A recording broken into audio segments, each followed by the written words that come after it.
Faith, family and football. For Adam Saad, they're the most important elements in his life. They are his purpose and his why. Tonight, he talks about them all. Adam Saad is Unfiltered. So tell me, how do you get overlooked in 3 drafts and become an All-Australian? It's a great question. Obviously coming through the pathways and recruiters sort of mentioned or said I didn't work hard enough and my fitness was an issue. Running a beep test was very daunting at that time. And they just pretty much sort of doubted me. Did you start to believe them? To an extent.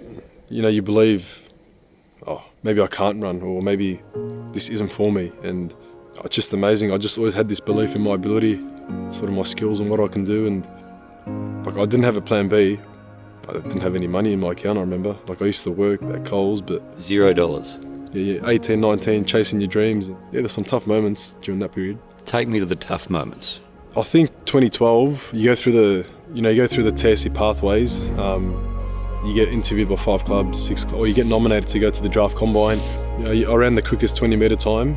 Mate, when the draft comes around, you think you're a chance. You're like, I might go here, and then an hour later, you're like, what didn't happen? I don't do this just for me, I do this for my family as well. And I felt like a bit of a failure. I've worked this hard and then a winner as Muslims, that everything happens for a reason, but it just didn't feel, it just felt a bit unfair at the time. But the thing that I find fascinating is the scouts were looking at you and saying, there's a problem in this area. Did somebody say you looked like you had a stone in your shoe when you ran?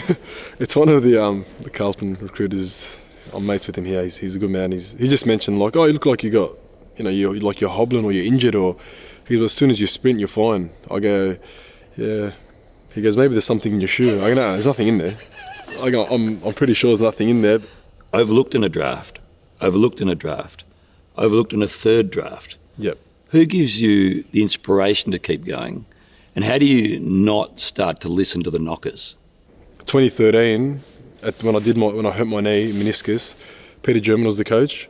I don't think he saw me for probably a month or 6 weeks at pre-season, and then we just had a conversation. He's, I've heard a lot about you, I want you to play mid and maybe forward. And I looked at him, I go, nah, what do you reckon, half-back?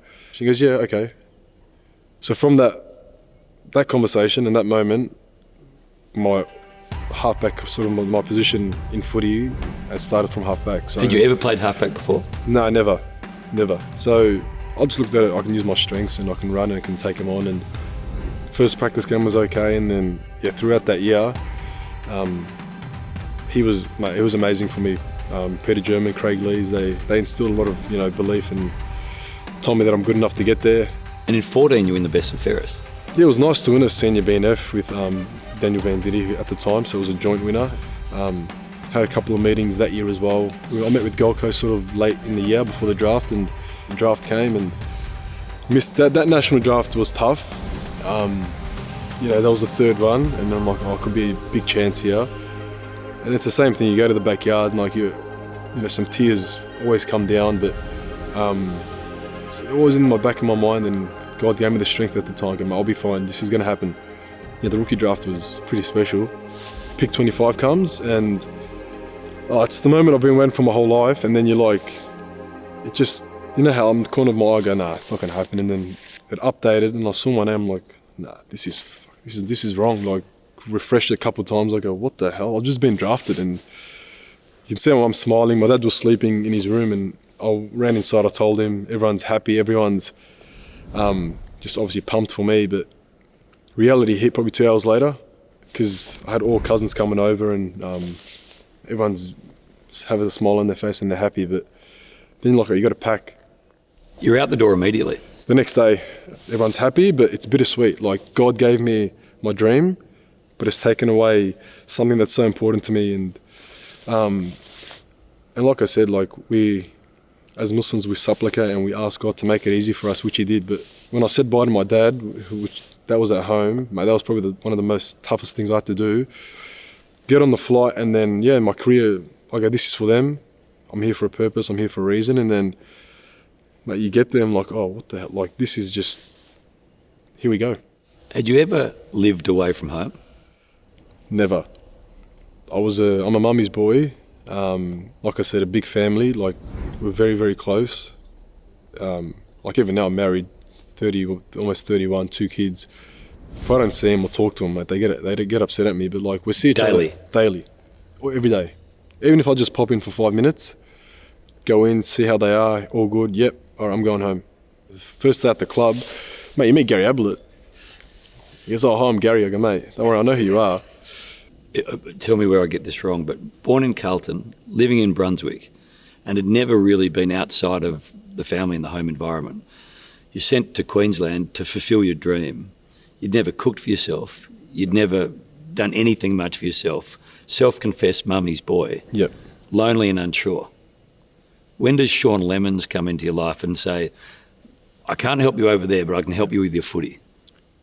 Yeah, I'm not sure he'd remember this, but I remember like my first session or two, because when you get there, like, mate, you're training with the best of the best now. Like, oh shit, do I belong here? Like, is this Imposter syndrome? Yeah, like I'm like, shit, I don't know. And then he's come to, he goes, "Mate, just take him on. We know what you can do. Just do it." Like, I go, okay. And that next play, I just tucked it on my arm and ran half the field. So I'm like, all right, that's what we're going to do. Showcase because I was on a rookie contract. I had a bit of speed, and I think just from that conversation, I just showed what I can do. Like, we're very grateful for Rocket, and the recruiters for giving me a chance, because no one else did. But even like him telling me, he goes, "Oh," like he said it so casually. He goes, "Yeah, you're going to get elevated to the senior list, and you're going to play round 1." I'm like, "What was that?" "Yeah, you play round 1." I go, "Oh, okay. What the hell just happened there?" And then I got a message from the welfare guy at the time, Sam Cohen, and he goes, "How many tickets do you want?" Like, "I just need 100. I just threw the message out like that. He goes, "Are you sure?" I'm like, "Okay, yeah." And then he got me 100 tickets. And did you use them all? Within 5 minutes, they were gone. And I probably had like 200 people there. Adam Saad for his first goal in AFL football, and he's got it! Do you get incredibly homesick? Yeah, that's one thing that's the reason I left. Yeah. Because the club was very good to me, and the boys as well, and I love the footy club. They gave me so much. Rocket gave me a chance, and at times I just wanted to give it up. A few times in 2016, my grandfather passed away. So when he passed away, my mum and brother came up for 10 days, which helped a fair bit. So we're there getting through like pre-season, and then when they left, mate, I sat in my house. I'm like, what am I doing? Like, the most important thing is religion and family, and I'm here. I think I can do this. Like, in those moments, like in the Quran, the book of God, like, through hardship comes ease. I used to lean on that a fair bit, and I told the club, I go, "Look, I just need to get back home because I'm like very homesick here." And they could see that. They could see that you were struggling. Yeah, they knew I was struggling.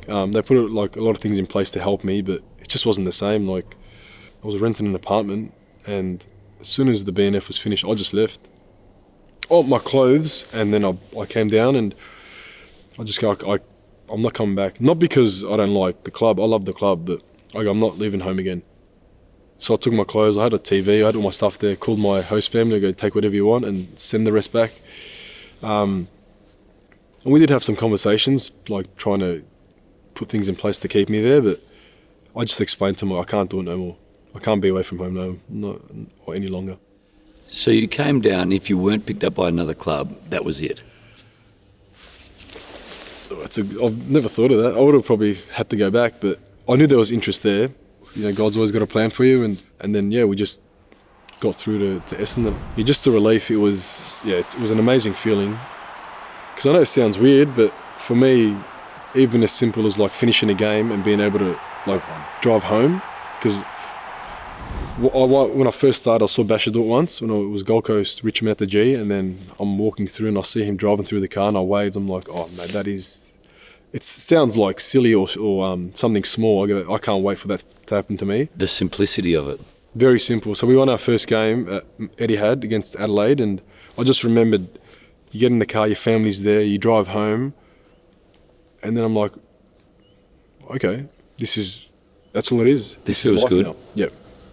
How did you end up at the Blues? 3 years at the Bombers, and then suddenly, and I'm assuming, you've never felt more comfortable than here.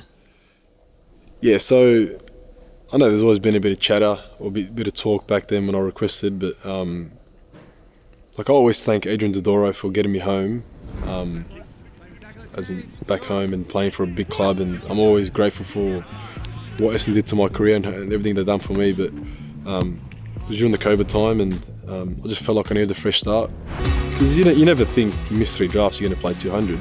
Incredible. And I'm very proud of that, very grateful. Those things, like, I don't take lightly, because God's given me so much. Like, I'm just so grateful. Who did you grow up barracking for? Collingwood. Yeah, I know it's tough, but my dad followed Collingwood. I was a sore loser. I used to cry every time they lost. Then you get into the system and you're like, oh, I can't follow them no more. So, and my mum's changed each team, so she goes for Carlton now, and my dad's, depends who you ask or who asks him, but he's Collingwood still at heart, but he still supports me. So if the Blues play the Pies, he hopes you go well, but the Pies win. Yeah. No, he wants me to win, but he'll tell me, oh, you get best on ground and let Collingwood win, best of both worlds. I go, yeah. What about the grand final? He's nah, grand final, obviously I want you to win it, but no, he's still Collingwood. Saad on the run, got the momentum, launches from 51. That is a massive kick. Wow, electric stuff. So in terms of priority, for you, is it religion 1? Yeah. Family 2, even though family is so important to you, that's the order. Yeah, because you got to put religion first. Yep. You know, we're on this world, we believe, for a purpose, and yeah, it's a way of life. Not to say, like, obviously family is like very important to me, but and footy as well. Like, I love footy. It's given me so much, and but yeah, you got to have priorities in life. Tell us about what being a Muslim means practically. Yep. And emotionally. How many times a day do you pray? So we pray 5 times a day. Uh-huh. Fajr is the first one, and then Aish is the last one. And I pray the first one at the mosque and the last one, because there's a lot of reward with that. But it's just a good way to just connect with God, you know. So when you pray, you got to recite verses from the Quran, mm-hmm. And it's amazing. Like, it's a bit of mindfulness. Like, you got to take your time with it. And for us, you know, we just ask God for, you know, good health and to get us through tough times. And then when you pray at the mosque, you pray in congregation. So there's like, maybe depending on which mosque, but there's like maybe 30, 40 of us, and it's so peaceful. Every day? Every day I go. And you twice to the mosque each day? So you don't have to pray at the mosque, but there's just more reward to pray there. Okay. And praying the first one and the last one's like a bigger reward. And so when I go there, it's just, yeah, like I said, it's very peaceful. We pray. It's just a part of my life now. Like, it's very, like, you got to be very sacrificial. Not sacrificial. It's just like you have to get up early in the morning, and you got to do it, purify yourself. And because I don't know what saying it was, but like, you know, you can lift 120 bench press here, but that blanket, when it's cold, feels like it weighs 500. But the discipline to get up and know why we're doing it, and the reward that we get from praying at the mosque is sort of why I do it, and it's the best way to start your day. Are there 5 pillars? Yeah, so 5 pillars in Islam, and prayer is one of them. Okay.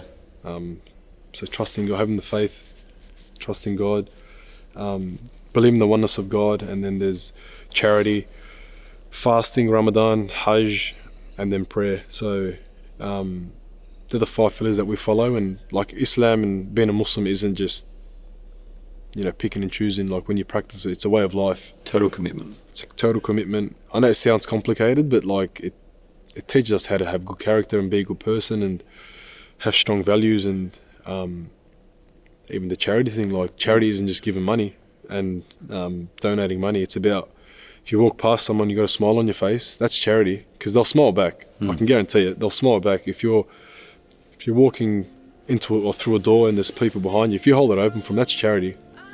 if you're walking outside and there's a stick in the way, if you move that out of the way because someone might trip over it, that's a form of charity. Ramadan is one of the pillars. How difficult to go through the process of Ramadan as an AFL player? Yeah, it's not easy. We're getting up maybe 2-3 in the morning to pray, to read Quran, to supplicate, to just to remember God, and just like I said, pray as well. So we're up for maybe 2 hours, and then you have breakfast, and then you go sleep for an hour. So the broken sleep is tough physically, emotionally, and spiritually. Like, that's what it's all about. It's not about fasting from sunrise or break of dawn to sunset. It's about connecting with God. It's about reflecting on yourself and bettering yourself and seeking God's forgiveness. Tell us about the Adam Saad pathway. Yeah, the Adam. I don't really like saying. Yeah, it's not about me. I know you have to name it something. So when you have a vision to give back, and I'm in a position to do so, to have something named after you, have maybe 6 to 8 programs, and they register and they come and join your academy. It's mind-blowing. I can't believe it. These kids are coming to join my academy. That's crazy. So for us, it's a multicultural academy. Obviously, there's Muslim kids that are in there as well because they want to join in. They relate to me, but it's just to help them on the field, obviously, footy development, but more off the field as well. We do a nutrition session, cultural awareness, character, gratitude. So we do, and I always tell them this is about giving you or instilling good habits and building good character, because it's off the field and on the field. And we do a schools cup, so 350 kids were there. We do it at La Trobe Uni, and see the joy of the kids is it's why we do it. It's my purpose for footy, to inspire and to give back and to have something like that or something to do in the communities is amazing. So we went from 3-4 programs. Now we got Hamza Ali, who's the program manager. We got plans to extend it again and get it even bigger. It's amazing. Saad takes a ripper. You were struggling in 23, and then you went and had the famous Kero Camp. Yeah. What actually happened? What was it that got you together and had you gel, and how much has been fabricated and how much is real? No, it was real. We just sat around a campfire. But it was just honest conversations and how we're going to drive this thing forward, because we can do it. And that's pretty much all. That's it. Everyone just spoke what was on their mind, and what are we going to commit to, and this is the way forward. And we won 5 games by 50 points plus, and then we got on a roll, cemented finals, and from 15th to a prelim was, yeah. It's amazing how big the overreactions are in this game in this town. Yep. Can't coach at all, lost the players, becomes the premiership coach in Chris Fagan. Blues are shocking. Yep. They get to the prelim, kick the first 5. Yeah. It's impossible not to get lost in the over. And how do you balance yourself through it all? I think it's just important to listen inside your 4 walls. Yep. And not look at the external noise, and because that's their job. When you're in the media, it's their job to report and maybe say things aren't going right. But when we know we look at the stats and we know where we're at. We know what's real and what's not real, and we just focus on us and staying, having eyes in and not looking elsewhere. Because you just mentioned it, one week you could be the best player in the comp, and the next week, game's gone past you. Yeah. Couple of bounces and launched long, inspirational. I was a fisherman 6 months ago until I got seasick, so I stopped. I caught 20. Is it pinkies? I was a fisherman until I got seasick. So did seasickness just come upon you one afternoon? I just went on a charter with one of my mates, and I got the fishing buzz or the bug. I go, here we go, and then one night went out, caught 20 pinkies. Where were you? Somewhere in St Kilda. Okay. This is good. Next time caught a couple more. Next time caught a snapper, and then I got sick. Mate, I thought I was going to die. I go, this is the worst feeling ever. I go, sorry, I'm never fishing again. I can't swim, so I couldn't jump in and I couldn't do anything. Yeah, can you not swim at all? I can swim to save myself. Right. But if I swim in those waters, I'm going straight down. And, but yeah, like I go, and then I think, after that, I just haven't been back. When did the Woof come into your life, and what did you think was happening the first time? Yeah, because Ange Christou did a podcast, I think around 2022, and someone sent it to me. I'm like, I know what it is. I go, but nah, they can't, like, Woof. It was only like 5 hours or 7 hours notice, and then get to the game, and first he suggested that. He suggested, like, he wants to pass it on to me. Right. And then so everyone Woof when Saad kicks, and then my first kick was just big loud Woof. I'm like, oh, okay. And then every time I got a kick, everyone's just woofing.